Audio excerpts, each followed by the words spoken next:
বাংলাদেশ প্রতিদিনে 15 বছর থেকে 16 বছরের পদার্পণ উপলক্ষে বাংলাদেশ প্রতিদিন পত্রিকার সাথে সংশ্লিষ্ট সকলকে প্রথমেই শুভেচ্ছা জানাচ্ছি এবং সবাই সুস্বাস্থ্য কামনা করে আমার সংক্ষিপ্ত বক্তব্য এখানে শেষ করছি।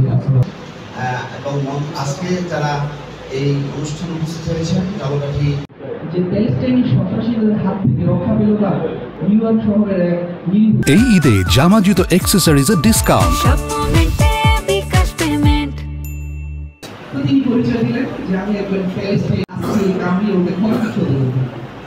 অনেক সমর্থকরা সামনে চলে আসলো যে ভাই পত্রিকার জনবিরোধী ধরে রাখা এবং প্রচারের শীর্ষে থাকা এটি একটি আসলে একটা স্মরণীয় বিষয় বাংলাদেশের সংবাদপত্র জগতে, এবং একইভাবে এটা প্রচার সংখ্যার শীর্ষে রয়েছে এবং বাংলাদেশ বিভিন্ন জাতীয় দৈনিকের যখন প্রতিষ্ঠা বার্ষিকী থাকে সাধারণত কেক কেটে তারপরে র্যালি এবং আলোচনা সভার মধ্যে দিয়ে অনুষ্ঠানগুলো করা হয়ে থাকে।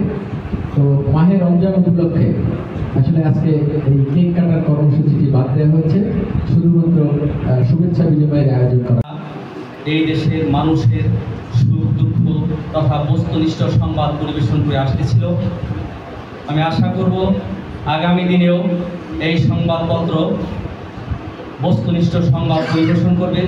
দেশ এবং মানুষের সুখ দুঃখ বিভিন্ন সমস্যা তাদের পত্রিকার মাধ্যমে জনগণের মাঝে তুলে ধরবে, এই আশাবাদ ব্যক্ত করি। আমি পত্রিকার জনপ্রিয়তা এবং মানের মানদণ্ড নির্মিত হয় দুটি দৃষ্টিকোণ থেকে।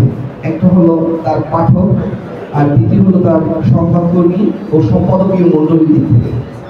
তো আমরা বিশ্বাস করি যে বাংলাদেশ প্রতিদিন দুটি সেগমেন্টেই তার লক্ষ্য অর্জন করেছে। তার কারণ হলো বাংলাদেশ প্রতিদিনের প্রতিনিধি যিনি আছেন তাকে ধন্যবাদ জানাচ্ছি আমাকে এখানে আমন্ত্রণ জানাচ্ছি।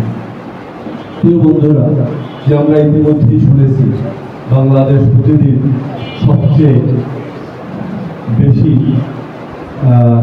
বিকৃত একটি পত্রিকা জনগণের কাছে তখনই বেশি পপুলারিটি অর্জন করে যখন তিনি জনগণের প্রত্যাশা অনুযায়ী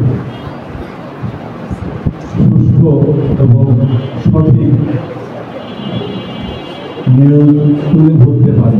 আমরা মনে করি 16 বছর ধরে ব্যবসায়ীদের নিয়ন্ত্রণে হলেও এই পত্রিকাটি যে তার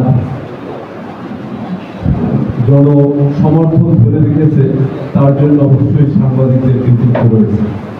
তবে বাংলাদেশের ইতিহাস যদি আমরা জানি এবং ইতিহাস জানা দরকার, আমরা এখনো সিন্ধু থেকে বঙ্গ থেকে বাংলাদেশের পরবর্তী গত 54 বছর কিভাবে বাংলাদেশ